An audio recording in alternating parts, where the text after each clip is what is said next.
Hello प्यारे बच्चों, नमस्ते, जय हिंद। आपका स्वागत है। मैं इस भाई Rohit Kumar sir YouTube channel में। तो आज हम लेके आए क्लास नंबर फर्स्ट, जिसका टॉपिक का नाम हमारा सेंटेंस है।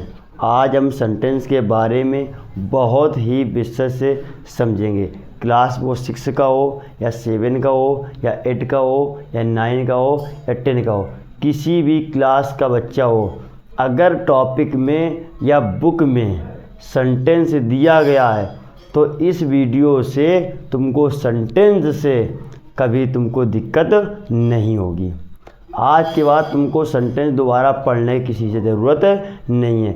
बस एक बार शांतिपूर्ण कॉपी पेन हाथ में लेकर सीधे बैठ जाइए और हमारे साथ बोलते बोलते पढ़ना है। तो बिना किसी देर करते हुए आइए समझते हैं सेंटेंस क्या होते हैं। तो सेंटेंस माने होता है वाक्य। क्या होता है? वाक्य। आप लोगों ने सबसे पहले ABCD पढ़ा होगा। क्या पढ़ा होगा? ABCD। अब हमने सबसे पहले शुरुआत की ABC से। ये हमारे क्या होते हैं? लेटर। क्या होते हैं? लेटर। यानी कि जो ABCD यानी A से लेकर Z तक जितने हमारे वर्ड होते हैं वो सारे क्या होते हैं? लेटर। क्या होते हैं? लेटर। अब यही हमारे लेटर और लेटर जुड़कर एक बनता है वर्ड। क्या बनता है? वर्ड। मान लीजिए किसी का नाम पंकज है। क्या नाम है? पंकज। अब बताओ ये कि ABCD में क्या P आता है? बिल्कुल आता है सर। A आता है? बिल्कुल आता है। N आता है? बिल्कुल आता है। यानी कि ये जो जितने लेटर लिखे हुए हैं सारे ABCD के ही वर्ड हैं। अब जब हमारा letter letter letter letter letter और लेटर यानी कि लेटर प्लस लेटर, जब हमारा लेटर प्लस लेटर जुड़ा तो हमारा बना एक शब्द। क्या बना? क्या पंकज एक शब्द है? जी बिल्कुल, किसी का नाम पंकज है। यानी कि लेटर प्लस लेटर से हमारा बना वर्ड। क्या बना? वर्ड। वर्ड माने होता है एक शब्द। क्या होता है? शब्द। अब समझते हैं, जब वर्ड वर्ड बनते हैं तब हमारा बनता है सेंटेंस। क्या बनता है? सेंटेंस। अभी हम बता रहे थे कि लेटर लेटर को मिलाएंगे तो बनेगा वर्ड। अब वर्ड वर्ड को मिलाएंगे तो हमारा बनेगा सेंटेंस। यानी कि सेंटेंस की परिभाषा हमारी यहाँ से आ गई। यानी कि कई शब्द होंगे और कई शब्दों को मिलाएंगे और मिलाने के बाद हमको पूरा अर्थ वाक्य देगा। उसे ही क्या कहते हैं? सेंटेंस। समझ में आ गया? कहेंगे कि कई शब्दों को मिलाकर एक बनता है वाक्य जिससे हमें पूरा अर्थ मिलता है, वही हमारा सेंटेंस कहलाता है। अब इंग्लिश में परिभाषा कैसे देंगे? लिखेंगे सभी लोग, पेन कापी बिल्कुल पास में रखना है, पेन हाथ में लेकर तुरंत लिखना है।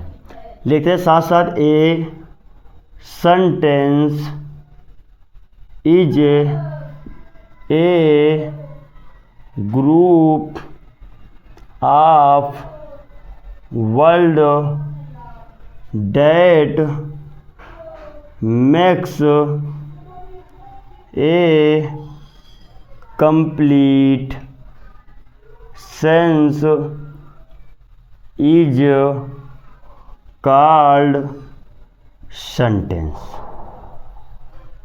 क्या बताया हमने?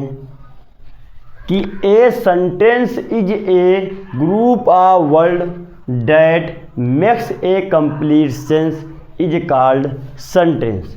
यानी कि कई शब्दों को मिलाकर एक बनता है हमारा वाक्य। क्या बनता है? वाक्य। जिससे पूरा अर्थ निकलता है वही हमारा वाक्य कहलाता है। समझ में आ गया? A sentence is a group of word that makes a complete sense is called sentence. जैसे एग्जांपल लिख लीजिए। लिखा है, मान लो Ram is a going to Kanpur. Sentence हमारा लिखा हुआ है Ram is a going to Kanpur. पहला हमारा लेटर लेटर लेटर से बना हमारा शब्द। शब्द शब्द से मिलकर बना हमारा एक वाक्य। और लिखा है कि Ram is going to Kanpur, Ram Kanpur जा रहा है। यानी कि पूरा अर्थ निकल के आ गया कि राम कानपुर जा रहा है। काइंड्स ऑफ सेंटेंस, डाले सभी लोग। Kinds of sentence, kinds of sentence कितने प्रकार के होते हैं? काइंड्स ऑफ सेंटेंस, वाक्य के प्रकार, वाक्य के प्रकार। अब जो हमारे काइंड्स ऑफ सेंटेंस होंगे ये कितने प्रकार के होते हैं? तो काइंड्स ऑफ सेंटेंस जो हमारे होते हैं ये होते हैं 5 प्रकार के। कितने होते हैं? 5 प्रकार के। देखो बेटा, डर कर नौका पार नहीं होती, कि डर कर नौका पार नहीं होती, और कोशिश करने वालों की कभी हार नहीं होती। इसलिए सभी बच्चे मेहनत करते रहे, हमारे साथ जुड़ते रहें। गारंटी दिलाता हूँ आपको, इंग्लिश में कोई नहीं पीछे कर सकता। बस जब जब क्लास हमारी आए तो आप लोग क्लास से ज़रूर जुड़ जाइएगा। जो समस्या दिक्कत हो कमेंट करके बता दीजिए, सर इसको दोबारा बता दीजिए, उसको दोबारा बता देंगे। तो आज जितने बच्चे देखेंगे वीडियो को, जितने बच्चे पढ़ेंगे, सभी बच्चे अपना नाम और अपने ज़िला का नाम ज़रूर लिखना और बताना कि हमारे यहाँ क्या प्रसिद्ध है। जैसे बनारस में कुछ पसंद है, कानपुर में कुछ है, तो बताना कि अपने यहाँ क्या पसंद है। अपना नाम, अपने ज़िला का नाम और अपने यहाँ क्या चीज़ पसंद है कमेंट करके ज़रूर बताना। और बताना कि सेंटेंस से हमें डर तो नहीं लग रहा है। गारंटी दिलाता हूँ डर आपको लगेगा ही नहीं। आइए, काइंड्स ऑफ सेंटेंस, वाक्य के प्रकार कितने होते हैं? 5। तो लिखेंगे there are kinds of sentence, यानी कि there are 5 kinds of sentence. कितने होते हैं? 5। कितने होते हैं? 5। अब कौन कौन से होते हैं? पहला नंबर होता है असर्टिव सेंटेंस। क्या होता है? Assertive sentence. असर्टिव सेंटेंस की हिंदी होती है कथनात्मक वाक्य। कथनात्मक वाक्य।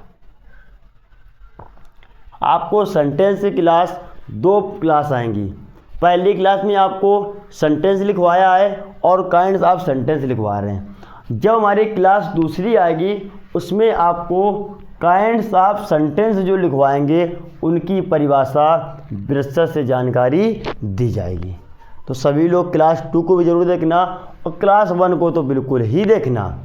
ठीक है, दोनों क्लास इंपॉर्टेंट होगी, तभी आपको सेंटेंस से डर नहीं लगेगा। अगर आप लोगों ने आधी अधूरी क्लास देखी तो सेंटेंस आपका कंप्लीट नहीं होगा। गारंटी दिलाता हूँ, अगर आपने दोनों क्लास देख ली तो आपको सेंटेंस में किसी भी प्रकार की दिक्कत नहीं होगी। आइए, नंबर 2 आता है इंट्रोगेटिव सेंटेंस। इंट्रोगेटिव सेंटेंस, इसकी हिंदी होती है प्रश्नवाचक वाक्य। क्या होती है? प्रश्नवाचक वाक्य। इसके बाद नंबर 3 आता है इम्परेटिव सेंटेंस। क्या आता है? Imperative sentence. इसकी हिंदी होती है आदेशात्मक वाक्य।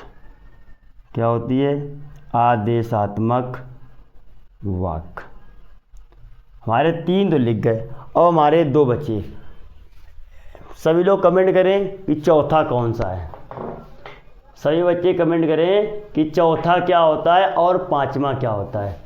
एक बच्चे ने कमेंट किया sir exclamatory sentence. Very good. जो चौथा हमारा होता है वो होता है एक्सक्लेमेटरी सेंटेंस। अब कोई कमेंट करेगा कि बताइए एक्सक्लेमेटरी सेंटेंस की हिंदी क्या होती है। जल्दी से कमेंट करेंगे कि एक्सक्लेमेटरी सेंटेंस की हिंदी क्या होती है। देखो हिंदी इसलिए लिखना ज़रूरी है कि जब आप इनकी परिभाषा पढ़ेंगे तो परिभाषा पढ़ने में आपको हिंदी की इसकी मदद लेनी पड़ेगी। अगर ये तुमको याद हो गया तो परिभाषा में आपको कोई भी दिक्कत नहीं होगी, आप आसानी से पहचान लेंगे। एक्सक्लेमेटरी सेंटेंस की हिंदी हुई विस्मय सूचक वाक्य।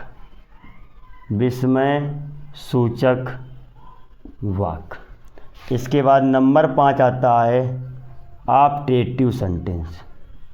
क्या आता है? ऑप्टेटिव सेंटेंस, यानी कि इसकी हिंदी होती है इच्छा सूचक वाक्य।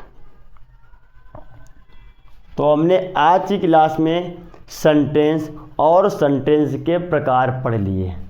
अब जब हमारी क्लास सेकेंड होगी, कल होगी हमारी क्लास सेकेंड, तो उसमें आपको जितने भी ये काइंड्स लिखवाए हैं सभी काइंड्स की डिफिनीशन आपको विशेष से समझाते हुए बताए जाएंगे।